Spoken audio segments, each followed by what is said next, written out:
seus olhos. Nada acontece, como eu disse, em oração. Mas tudo acontece pelo Espírito e pela palavra. Então peça ao Espírito Santo de Deus para que Ele abra o seu espírito, o seu coração para receber da palavra viva sobre a sua vida, em nome de Jesus. Pai Santo, nessa manhã eu apresento a vida dos meus irmãos, eu peço que a tua palavra seja descortinada aqui nessa manhã. Pai, que haja revelação da tua palavra, que os meus irmãos sejam animados no seu espírito nessa manhã, para que eles possam avançar na obra do Senhor, avançar no servir ao Senhor, avançar no conhecer ao Senhor, avançar em ti. Em nome de Jesus, libera sobre eles, Senhor Jesus, a tua provisão dessa manhã, o teu alimento dessa manhã, pelo poder do nome de Jesus. Amém. Amém? Aleluia. Como eu disse, o título da mensagem é Vencendo a Intimidação. E para falar sobre isso, nós vamos usar dois personagens bíblicos que são poucos conhecidos. O nome dele é Zorobabel. Fala para a pessoa que está ao seu lado. Zorobabel. Nome estranho, né? Imagina colocar o nome do seu filho de Zorobabel. E o outro é Jesua, que também significa Josué. Fala para outra pessoa, Jesua. Jesua, não é Jejua não. Não é Jejua não, é Jesua. Amém? Amém.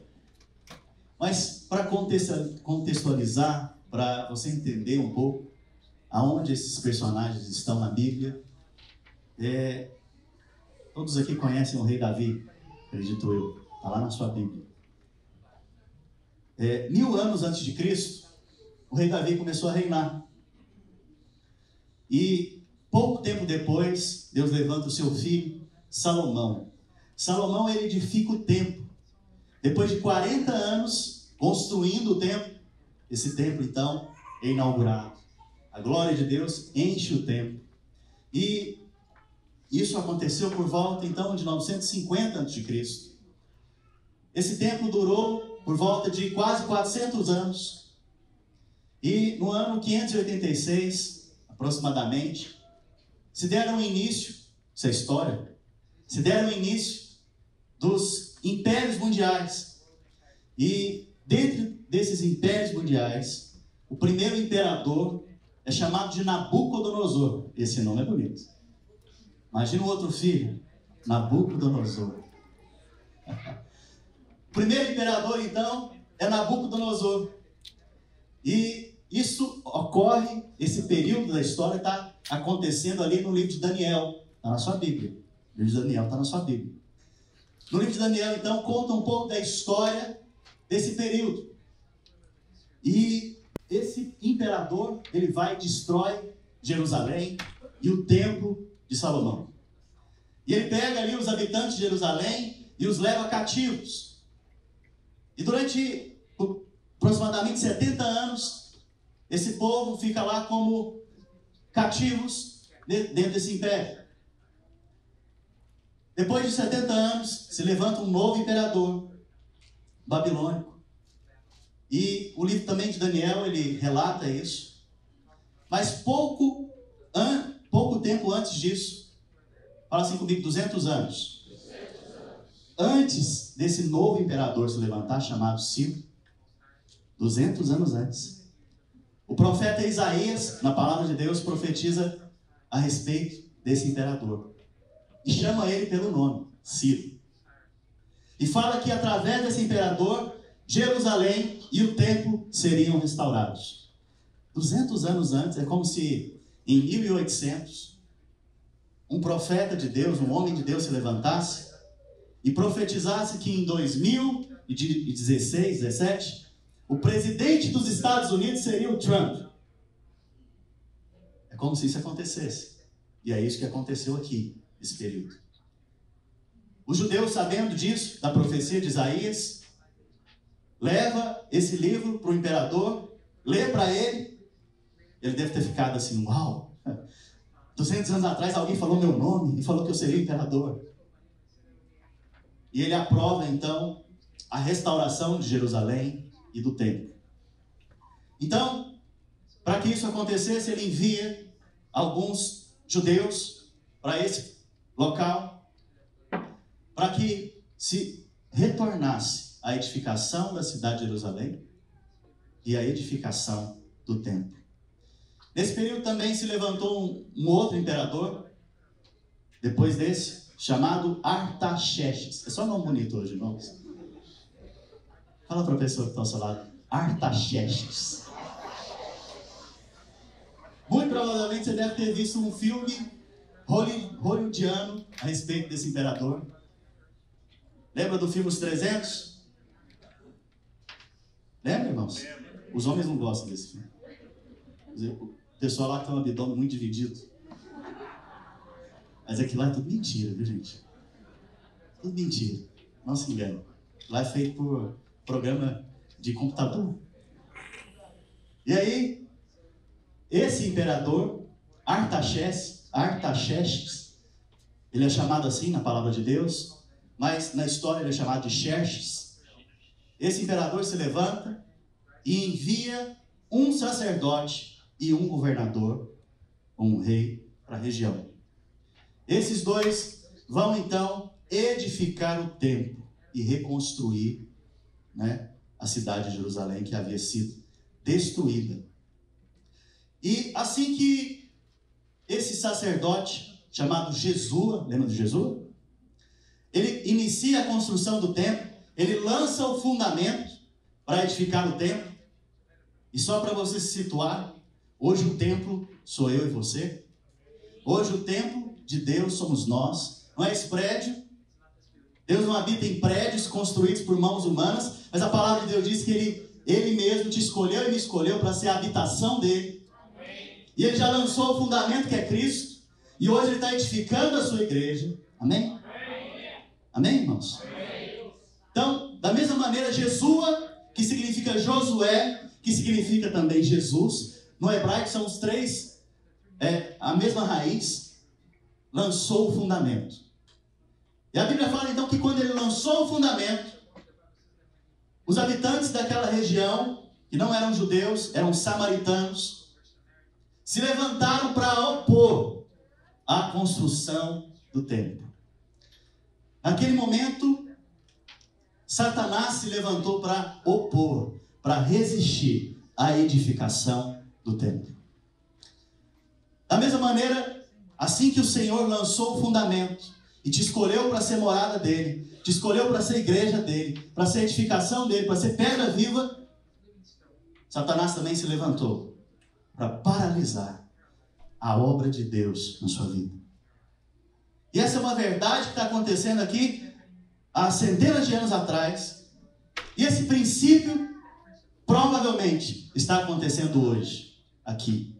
E hoje eu estou aqui para declarar sobre a sua vida que você vai vencer a intimidação. Você vai vencer a acusação. Você vai vencer em Cristo. Tudo aquilo está paralisando a sua vida espiritual. Quantos querem? Amém. Então recebe em nome de Jesus. Então, assim que Deus lançou o fundamento na sua vida e na minha vida, Satanás veio para resistir. Assim que Jesua, o sacerdote, lançou o fundamento para a edificação do templo, se levanta então alguns inimigos. E a obra do inimigo, irmãos, a obra do diabo, a forma do diabo agir, é a mesma naquela época e é a mesma hoje. Ele não muda. Ele é o acusador, ele é o condenador. A Bíblia o chama de Hassatã, que é aquele que acusa. E ele vem para trazer intimidação sobre a sua vida e sobre a minha vida. E ele quer nos intimidar para que você e eu não avance. Você e eu tenhamos medo.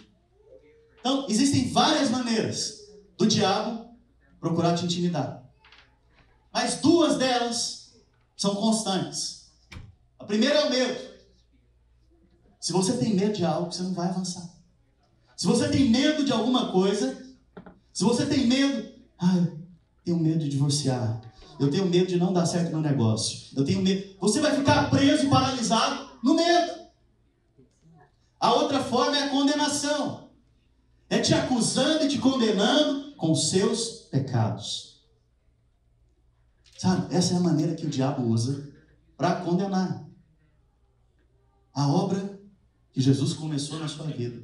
A Bíblia fala que a boa obra que ele começou na sua vida, ele é fiel para terminar. Fala isso para a pessoa que está ao seu lado. Aquele que começou a boa obra na minha vida, ele é fiel para terminar. Interessante que a palavra nos diz que aquele que começou a boa obra na minha vida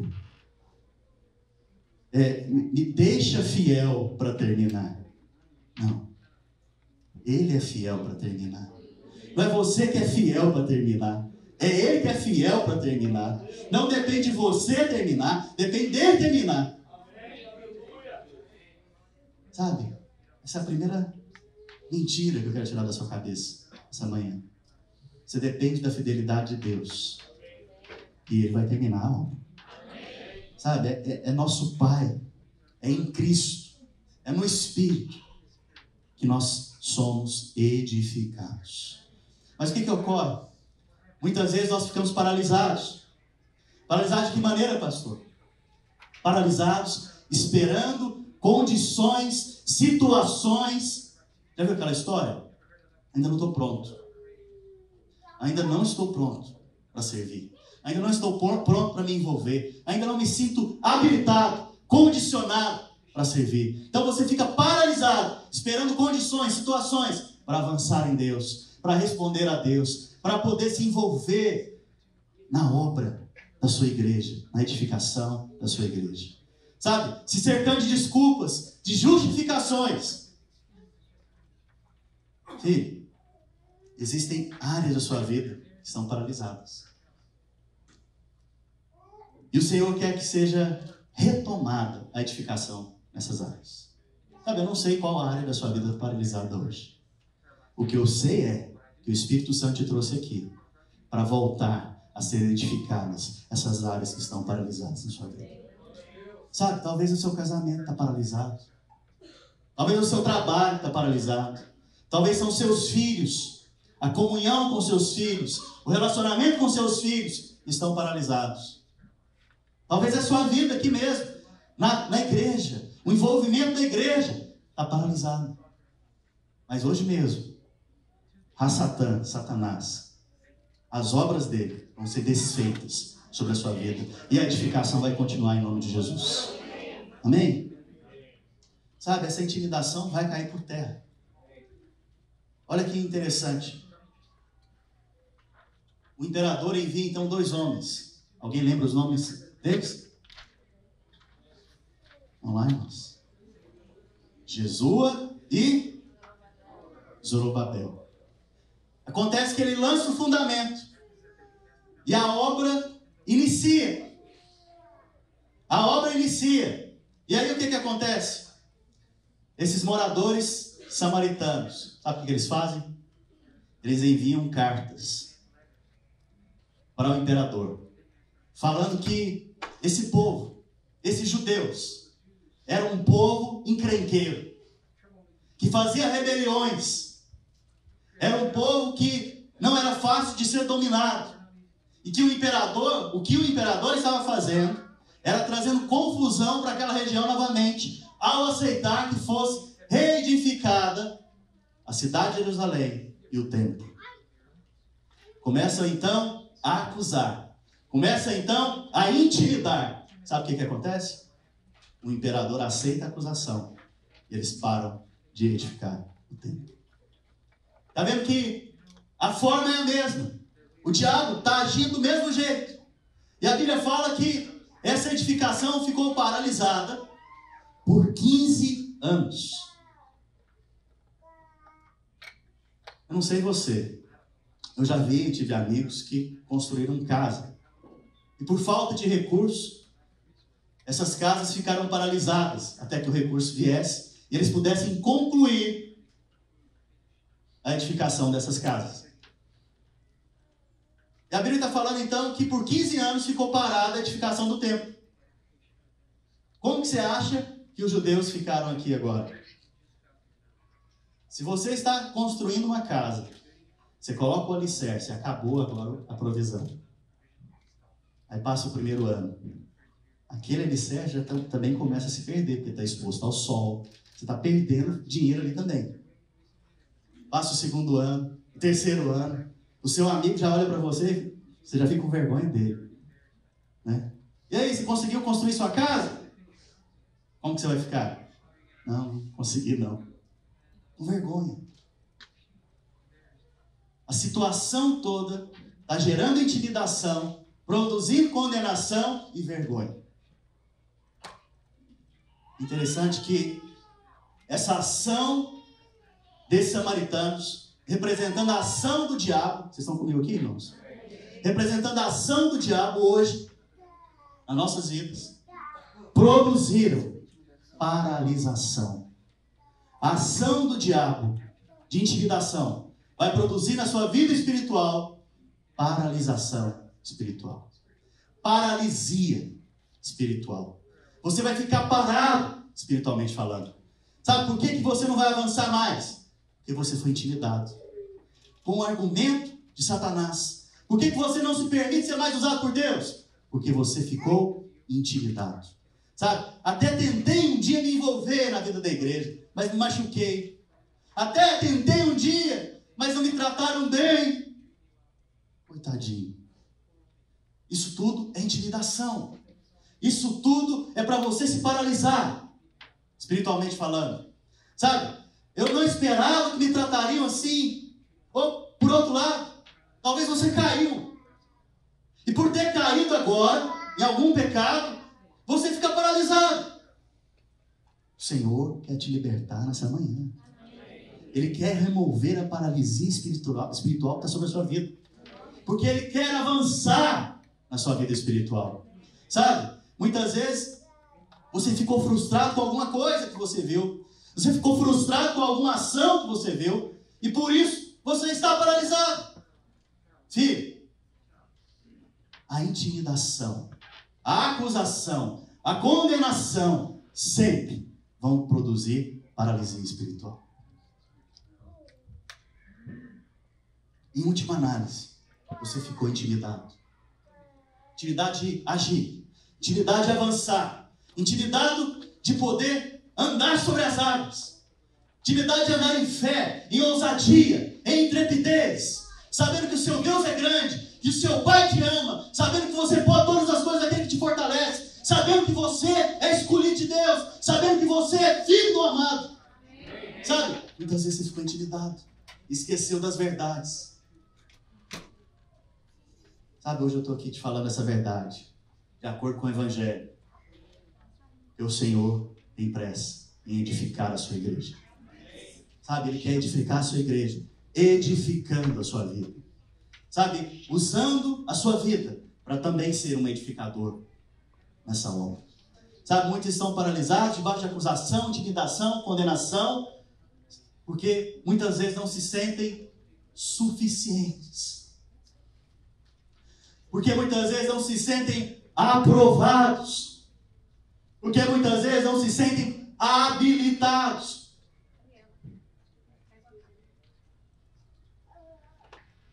E ficam na expectativa do mal. Esperando coisas ruins acontecerem. E intimidados ficam de escanteio. Vocês conhecem essa expressão? Ficar de escanteio? Não foi escalado. Quem aqui gosta de jogar futebol, entende essa expressão. Só que eu vou te contar uma coisa. Jesus já te escalou. Ele escalou a igreja para trazer o reino de Deus nessa terra. E se você é a igreja, você foi escalado. Você não está mais de escanteio. Você está aqui para jogar esse jogo. E esse jogo é o melhor de todos, porque você sabe o resultado do final. É vitória. Irmão, jogar com o Senhor é impressionante. Você tá jogar em time que vence é bom demais. Irmãos, jogar num time que você sabe que vai vencer no final, que glória! E você foi escolhido para jogar nesse time. Sabe? Você está aqui para jogar nesse time. Sabe? Interessante que a edificação que não foi terminada ela levanta 1000 opiniões. Fala assim comigo, a edificação que não foi terminada, ela levanta 1000 opiniões. Por que será que o templo não foi edificado? Por que será que essa igreja não cresce? Por que será que essa célula não avança? Por que será que esse irmão não cresce? Por que será que eu não cresço mais como antigamente? A igreja antigamente era tão boa. Hoje, diferente. Começa a se levantar opiniões. Mas todas elas produzindo o quê? Acusação, intimidação. Depois de umas perguntas dessas, como que você fica? Cheio de fé, cheio de ousadia. Depois de umas perguntas como essa, você fica mais acusado. E o interessante é que não é só você que pergunta, são as pessoas que perguntam a seu respeito. E você fica mais intimidado, mais acusado e paralisado. Sabe, você começa a querer também encontrar explicações para tudo. Mas todas as respostas resultam em acusação, condenação, intimidação. Sempre você vai achar um culpado. Sempre. Sempre você vai achar um culpado para suas frustrações. E provavelmente não é você. Sabe, o ministério da culpa já passou. A Bíblia nos chamou para um ministério da reconciliação. Prova disso é Cristo, que diante da adúltera, ele perguntou, quem tiver pecado, atira aqui a primeira pedra. A Bíblia fala que dos mais velhos aos mais jovens, todos jogaram a pedra, a lei, e foram embora para casa. E a graça que o Senhor Jesus disse, que ele é o caminho, a verdade e a vida, mas também ele é a graça. A graça de Deus, que é o próprio Cristo, que veio, ficou junto com aquela mulher adulta, para mostrar que nem eu te condeno. Se há esperança para ela, há esperança para nós. Se não houve condenação para ela, não haverá condenação da parte de Deus para mim e para você, porque Ele já levou sobre si os nossos pecados. Se Ele já levou, que acusação há? Onde está a força do pecado que produz a morte? Não existe mais essa força, porque Ele já recebeu a morte no nosso lugar. Amém? Sabe, eu tenho essa boa notícia para te dizer essa manhã. Sempre que o diabo se levanta para paralisar a sua vida espiritual, para paralisar a obra do Senhor, que é a sua igreja, sempre que ele se levanta, ele também levanta uma mensagem, ele levanta profetas, ele levanta homens de Deus, ele levanta suas ferramentas para poder também contra-atacar contra o inimigo e vencer sobre o inimigo. Sabe, Deus tem nos levantado aqui nessa manhã, nesse dia, irmãos. Deus tem levantado para liberar uma palavra profética sobre a sua vida, uma palavra que vai te tirar da paralisia espiritual e te conduzir agora para um novo caminho, para a nova verdade, para a vida, que é Cristo. Porque é o caminho que você tem vivido, porque a verdade que você tem vivido não é a opinião nem a verdade que Deus tem a seu respeito.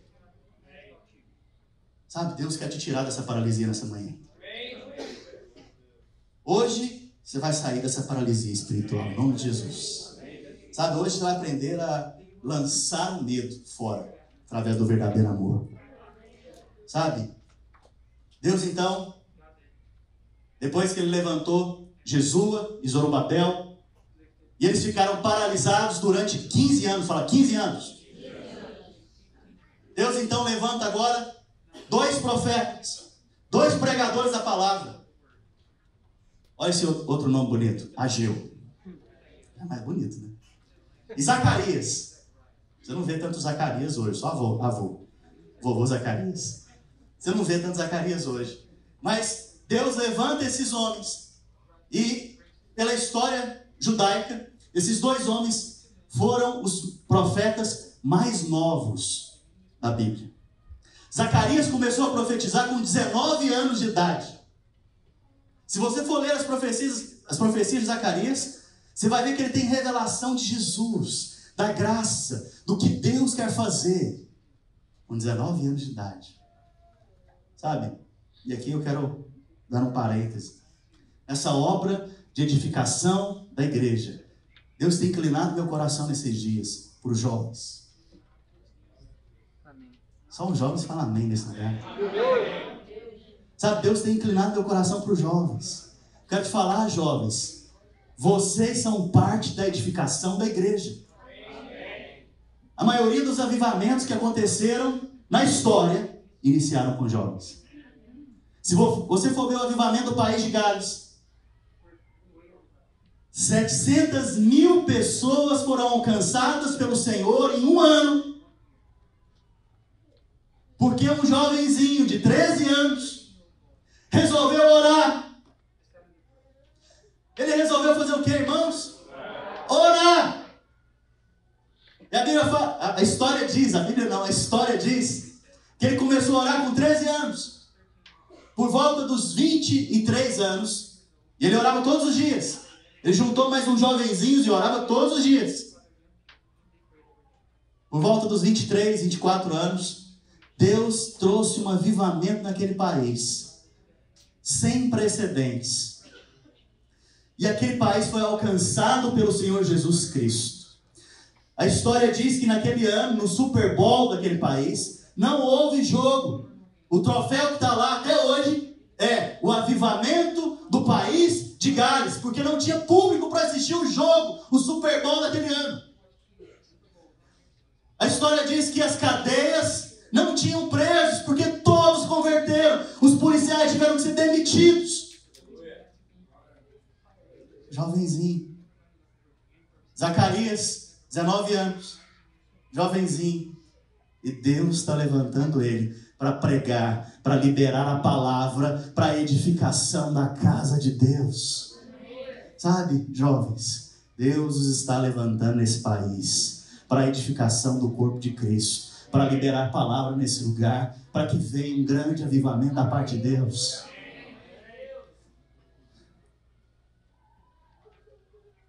E aí, 15 anos paralisada a obra. Zacarias tinha 19 anos.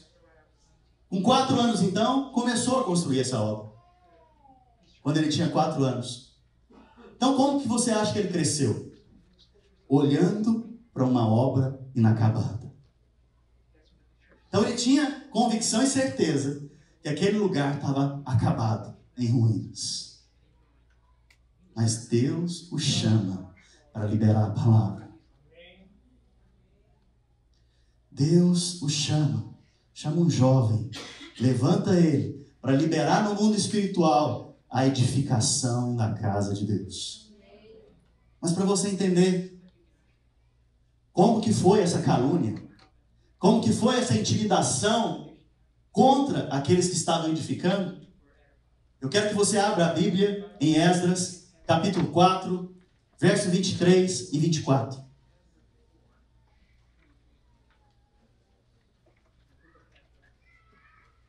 Depois de lida a cópia da carta do rei Artaxerxes, perante Reum, Sinzai, o escrivão, e seus companheiros, foram eles apressadamente a Jerusalém, aos judeus, e de mão armada os forçaram a parar com a obra. Cessou, pois, a obra da casa de Deus, a qual estava em Jerusalém, e isso até o 2º ano do reinado de Dário, rei da Pérsia. A edificação, então, parou. A obra paralisou. Mas Deus agora vai levantar os seus profetas. Deus agora vai levantar os homens de Deus que vão falar da parte de Deus e a obra vai voltar a ser edificada. Esdras capítulo 5, verso 1 e 2. Ora, os profetas Ageu e Zacarias, filho de Ido, profetizaram aos judeus que estavam em Judá e em Jerusalém, em nome do Deus de Israel, cujo espírito estava com eles. Então se dispuseram Zorobabel, filho de Saltiel, e Jesua, filho de Josadaque, e começaram a edificar a casa de Deus, a qual está em Jerusalém, e com eles os referidos profetas de Deus que os ajudavam. Então, após o quê? Profetizarem, liberarem a palavra de Deus, o que aconteceu? Vocês estão aqui comigo, irmãos? Amém. O que aconteceu? A obra voltou a ser edificada. Sabe? Continuando. Esdras, capítulo 6, verso 14 e 15. Os anciãos dos judeus iam edificando e prosperando. Fala assim comigo, edificando e prosperando. De novo, edificando e prosperando. Por quê? Em virtude, por causa do que profetizaram os profetas Ageu e Zacarias. Edificaram a casa e a terminaram segundo o mandado de Deus, do Deus de Israel, e segundo o decreto de Ciro, de Dário e de Artaxerxes, rei da Pérsia. Então, por que ia edificando e prosperando? Por causa da palavra. Sabe, talvez você não dá importância para vir para um culto de celebração. Mas essa palavra, dita da parte de Deus, para a sua vida, te faz prosperar e ser edificado. Deus levanta esses dois homens. Eles liberam a palavra. E a palavra faz eles prosperarem e edificarem. Sabe, na medida que eles vão edificando, a Bíblia diz que eles vão prosperando. Sabe, por causa dos que profetizaram, por causa da pregação, por causa dos homens que Deus levanta para falar da parte de Deus. Amém? Sabe, muitas vezes você pensa que prosperar é uma habilidade sua. Prosperidade é uma habilidade intelectual sua, ou um poder seu próprio, ou algo que você sabe que outros não sabem. Mas deixa eu te contar uma coisa. Prosperidade, prosperar, é quando você recebe a palavra de Deus. E ela produz edificação. E ela produz prosperidade. Sabe, Deus te chamou para prosperar. Mas antes Ele te chamou para ser edificado. Sabe, olha como que é importante as reuniões de celebração. Porque aqui é quando você ouve a palavra de Deus. Então, você agora está apto para ser edificado e prosperar. Vocês deixam eu pregar uma mensagem dentro da outra mensagem? Rapidinho, assim, 1 minuto. Sabe? O que eu vou falar aqui, não fique chocado comigo. Eu quero que você medite nisso que eu vou te falar. A edificação voltou porque alguém se levantou para falar da parte de Deus. Talvez áreas da sua vida estão paralisadas e agora você está ouvindo uma mensagem. E ela vai voltar a ser ativa por causa da mensagem da parte de Deus. Só que nós temos o hábito de querer dar opinião em tudo. É ou não é? Eu não tenho esse hábito? Eu tenho, irmãos. Sou pecador sozinho? Não fique chocado, então, com o que eu vou te dizer. Mas a sua opinião, a minha opinião, no máximo são importantes para nós mesmos. No máximo. Deus não está interessado em sua opinião ou minha opinião. Deus não está interessado.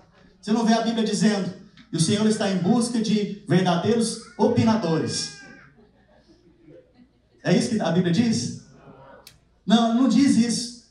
É verdadeiros adoradores, que o adoram em espírito e em verdade. Falam na parte de Deus. Sabe, a sua opinião e a minha opinião, Deus não está interessado. Muito menos a pessoa que está ao seu lado deveria ficar interessada. E talvez até você mesmo, se ela não estiver de acordo com a palavra de Deus, deveria estar interessado nela. Sabe, nesse momento que a edificação da obra parou, com certeza no meio do povo, cada um tinha uma opinião.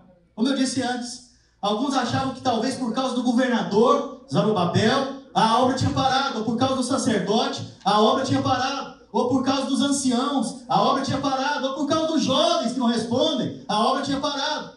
Sempre havia uma opinião. E muitas vezes ela pode até ser verdade. Mas a igreja, ela não é edificada. Fala para a pessoa que está ao seu lado. A igreja não é edificada com a opinião dos outros. Nem com a opinião do pastor. Pode falar.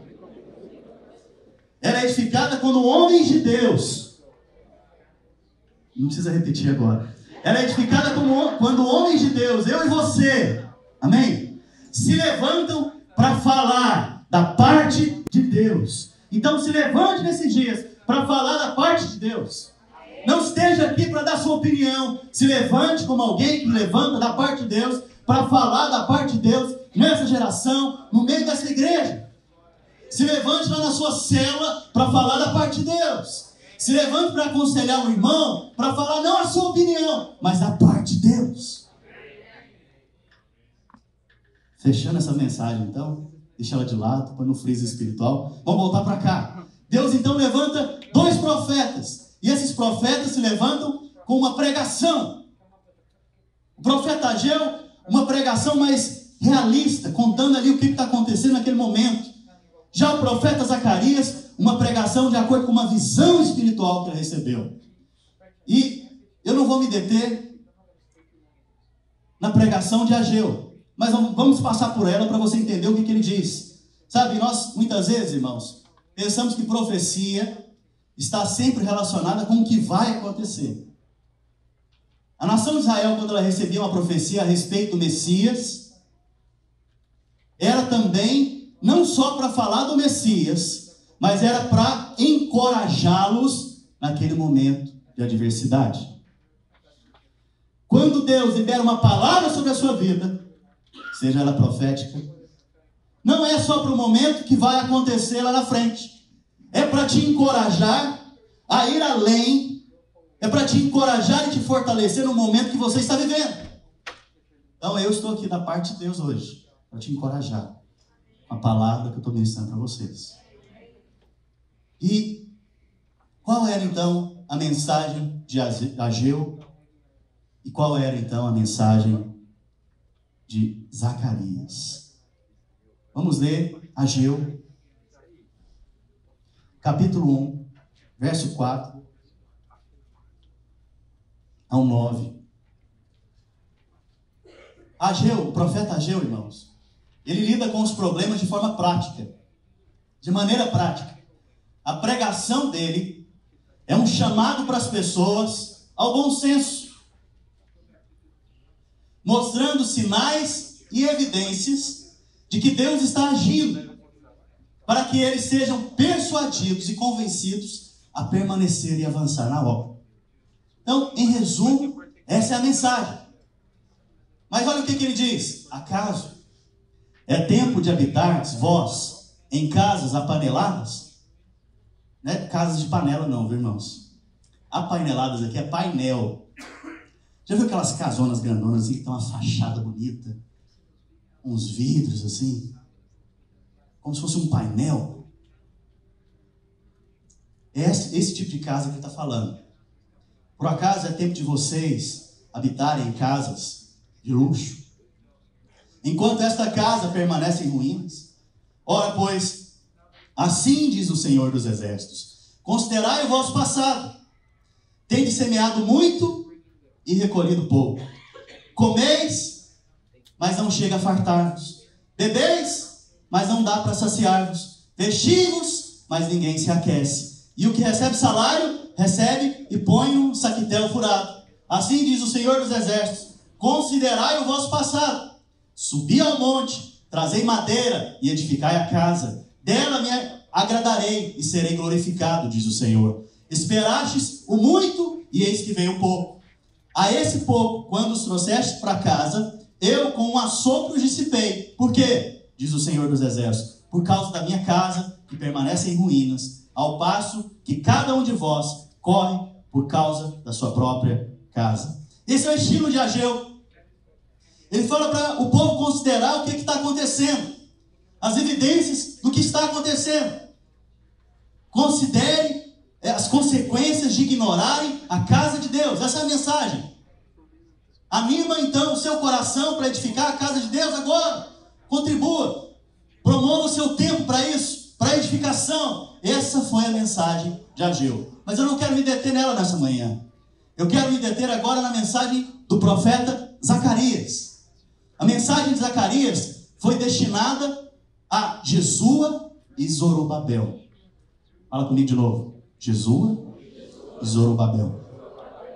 Essa mensagem, que foi destinada a eles, ela traz um diagnóstico espiritual do porquê que a obra estava paralisada.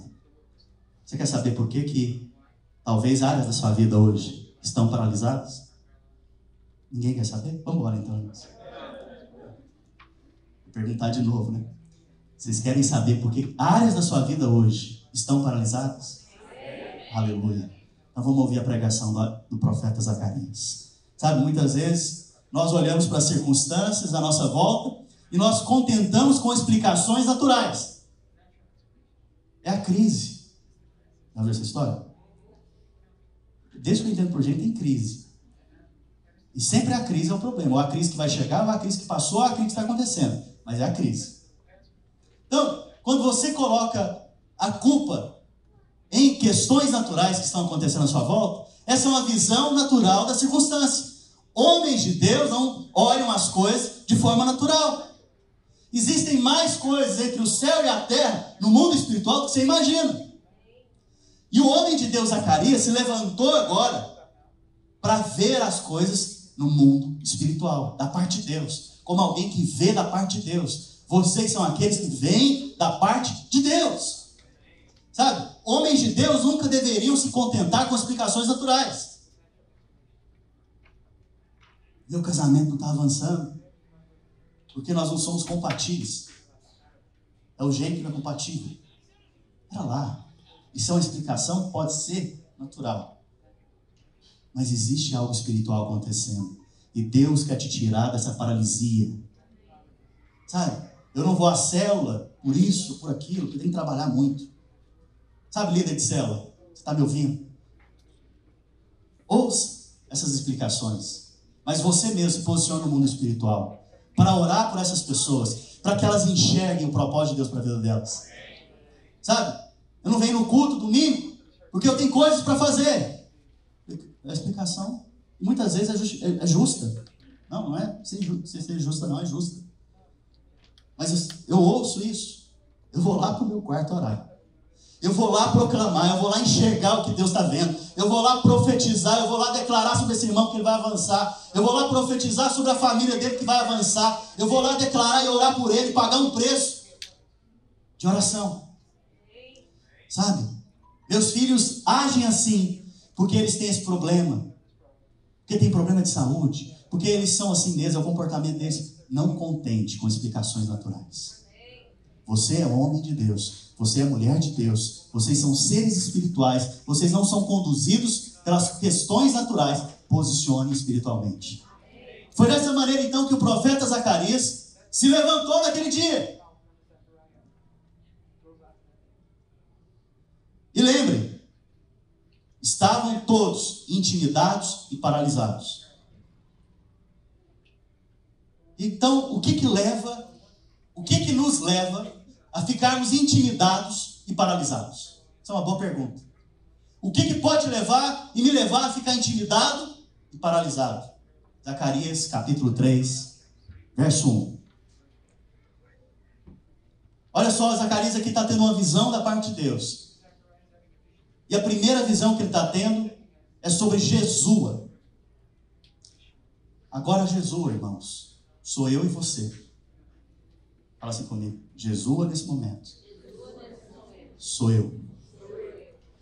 Olha só o que ele diz. Deus me mostrou o sumo sacerdote, o qual estava diante do anjo do Senhor. Todas as vezes na palavra de Deus que aparece anjo do Senhor com letra maiúscula, é uma referência de Cristo no Antigo Testamento. Então, o qual estava diante do anjo do Senhor, e Satanás estava à mão direita dele para lhe opor. Olha, esse homem é o homem de Deus tendo uma visão, Zacarias. Ele está tendo uma visão celestial. E ele está identificando agora a causa da paralisia espiritual que estava sobre o povo, sobre aquela igreja. Josué e Zorobabel somos nós hoje. A Bíblia diz que nós somos uma nação de reis, fala comigo, reis. E sacerdotes. Zorobabel aponta então para essa nação de reis. Jesua aponta para essa nação de sacerdote. Estamos hoje diante do Senhor Jesus. Eu estou e você também. Porém, a sua mão direita vem um acusador para te acusar e me acusar, com o objetivo de nos paralisar. Mas olha só o que acontece agora, irmãos. Verso 2. Mas o Senhor disse a Satanás: o Senhor te repreende, ó Satanás. Sim, o Senhor que te escolheu a Jerusalém te repreende. Não é este um tição tirado do fogo? Quem que começa a repreender o diabo aqui? O próprio Cristo. O Senhor te repreende. Por isso, nessa manhã, eu repreendo em nome de Jesus toda ação do maligno para te paralisar. Você veio se apresentar diante do Senhor e Ele está repreendendo a Satanás. Sabe? Interessante. O próprio Senhor diz: não são estes um tição tirado do fogo? Talvez você leia isso aqui e você não preste atenção. Mas o que é um tição tirado do fogo? O que é o fogo? Fogo é provação. Sabe, talvez você tenha vivido momentos de prova. Momentos em que você está passando por provas. Mas deixa eu te contar uma boa notícia. Deus está te tirando desse momento de prova, porque Ele está te tirando do fogo. Do fogo da provação. O Senhor Jesus está tirando nessa manhã. E Ele está repreendendo o maligno. Olha, no versículo 3. Ora, Josué, trajado de vestes sujas, estava diante do anjo. O que representa vestes sujas na Bíblia? Vamos lá, irmãos, fala comigo. Pecado. Diante então do Senhor, o sacerdote estava trajado de quê? Vestes sujas, de pecado. Olha só o que o Senhor fez. Tomou a palavra e disse aos que estavam diante dele: tirai-lhe as vestes sujas. A Josué disse: eis que tenho feito que passe de ti a tua iniquidade e te vestirei de finos trajes. Irmãos, a primeira coisa que você tem que ter é revelação que você é a justiça de Deus. A primeira coisa que você tem que ter é revelação que Ele mudou as suas vestes. A primeira coisa que você tem que ter é revelação que Ele levou sobre si os seus pecados. A primeira coisa que você tem que ter é revelação que agora você não tem mais vestes sujas, porque não há mais condenação para aqueles que estão em Cristo Jesus. Você tem que ter essa revelação. Para você sair da paralisia espiritual, você tem que crer nessa revelação. Sabe por que a obra parou? Por causa da condenação. Aqui não está falando que ele não tinha pecado. Aqui está falando que Jesus tirou os pecados sobre Jesus. Fala assim comigo: o Senhor Jesus já tirou os meus pecados. Por isso agora não há mais condenação sobre a minha vida. O diabo não tem poder sobre a minha vida. Aleluia. Sabe para que o diabo estava ali naquele lugar, naquele momento? Para trazer condenação, acusação. Sabe, alguém vai dizer: não, mas o diabo é mentiroso, pastor. Não, aqui ele estava falando até da verdade. As vestes estavam sujas. Mas até quando ele fala a verdade, ele é mentiroso. Sabe, normalmente Satanás, quando te acusa, ele não acusa de algo que você não fez. Ele acusa de algo que você fez. Normalmente ele vem até você e fala com você de maneira inquestionável que você errou. Mas alguém que é vencedor, alguém que é homem e mulher de Deus, se levanta diante da acusação e da intimidação e diz: o anjo do Senhor já me disse que as minhas vestes foram trocadas. Esse é o vencedor. Esse é o que avança na obra. Esse é aquele que vai adiante. Esse é aquele que não fica paralisado diante de acusações. Sabe? E agora, Zacarias, que é esse que está profetizando essa visão, ele participa também dessa visão. E ele fala assim: coloca também o turbante em Jesus. Para você entender, eu não vou ter tempo aqui de explicar, mas esse turbante é um negócio chamado mitra. Fala comigo, mitra. A mitra era só o sumo sacerdote que usava. E ela representava a autoridade do sumo sacerdote. E nela tinha uma plaquinha escrita: santidade ao Senhor. Interessante que ele estava sem a mitra, porque as suas vestes eram sujas. Agora as vestes dele estão limpas, lavadas no sangue do Cordeiro. E agora o Senhor restitui sobre ele a autoridade. Você está sendo restituído nessa manhã da autoridade de Cristo Jesus na sua vida. Sabe, a sua autoridade não depende de você. A sua justificação não depende de você. Depende do anjo do Senhor, depende de Cristo. Ele mesmo repreendeu o acusador, ele mesmo mandou trocar as suas vestes, ele mesmo te revestiu de autoridade e te colocou uma placa separado, santo ao Senhor. Tudo é ele, é por causa dele. Tem nada a ver comigo, tem nada a ver com você, é por causa dele. Sabe, contra Jesus existia uma condenação que o intimidou. Roupas sujas, pecado. Mas e Zorobabel, pastor? Estou encerrando. Vocês estão com fome, irmãos? Está com fome da palavra, não? Aleluia. Zacarias capítulo 4, versos 6 e 7. Prosseguiu ele e lhe disse: esta é a palavra do Senhor a Zorobabel. Quem é Zorobabel hoje? Fala assim comigo. Eu. Não por força, nem por poder, mas pelo meu espírito, diz o Senhor dos exércitos. Quem és tu, ó grande monte? Quem que é você, Satanás? Diante de Zorobabel serás apenas uma campina, porque ele colocará a pedra de arremate em meio a aclamações. Haja graça para ela. É a mensagem do Evangelho, é a mensagem da graça que te levará a ter a ousadia de edificar a igreja do Senhor. Aqui, irmãos, no Velho Testamento, Zacarias está profetizando a realidade de hoje. Por que Jesus ficou paralisado? Por causa do pecado, por causa da acusação, da condenação do pecado.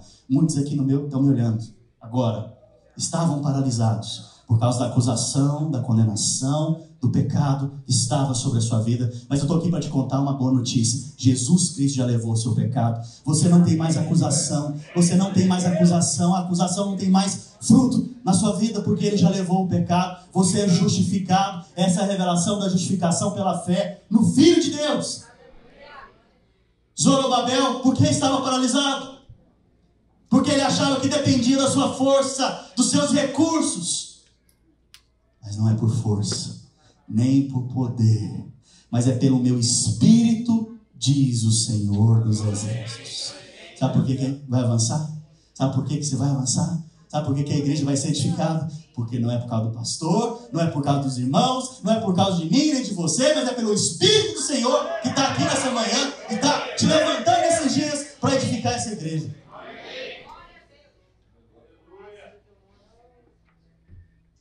Sabe, um líder precisava da revelação da justificação pela fé.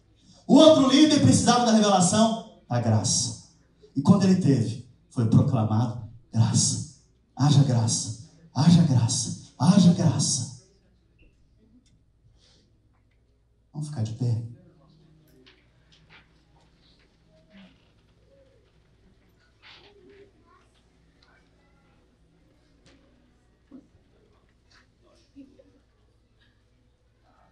Sabe por que muitas vezes você não tem revelação da justificação pela fé? Porque talvez você não dá importância para o sangue de Jesus. O sangue de Jesus, ele é capaz de apagar qualquer pecado. Não é de cobrir, não. Jogar debaixo do tapete, não. É de apagar qualquer pecado. E muitas vezes você pensa comigo que... Você pensa consigo, na verdade, que quando Deus te chamou lá na frente, lá atrás, Ele não sabia o que você ia fazer na sua caminhada. Mas deixa eu te contar, Deus vê todas as coisas. Mesmo assim, Ele te chamou primeiro. E Ele resolveu essa questão do pecado lá na cruz, para que não houvesse mais acusação sobre você, sobre mim.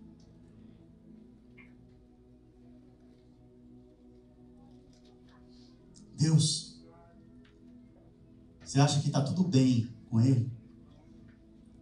Quando você vai lá e se arrepende, simplesmente. Você acha que tem pecado que você lembra dele? Que você viu você pecando? Você acha que todos os pecados que você cometeu, você lembrou dele? Ou você viu cometendo? Deixa eu te contar, Deus é justo e é santo. Ele não te perdoa só dos que você lembra. Ele te perdoa dos que você nem sabe que cometeu. Porque Ele não te avalia segundo o seu padrão. Ele não te avalia segundo a sua santidade. É segundo a santidade dele. E ela é elevada e altíssima. Você jamais poderia cumprir ela. Por isso Ele arrumou provisão para você e para mim. Cordeiro de Deus, que tira o pecado do mundo. E Ele julgou você e a mim segundo o padrão elevadíssimo dele, que só Cristo poderia cumprir. Então, já que Ele cumpriu, a justiça foi feita, e essa justiça foi dada a você e a mim como dom, como presente. Essa é a mensagem do Evangelho. Se você hoje receber desse dom, desse presente, a palavra de Deus te garante, não haverá mais condenação sobre a sua vida. Pastor, mas e isso? Não haverá mais condenação sobre a sua vida. Ouça o que Jesus disse: vá e não peque mais. E ouça o que João falou lá em 1 João. Filhinho, se por um acaso você pecar, Ele é fiel e justo para perdoar os seus pecados. Essa é a revelação da justificação.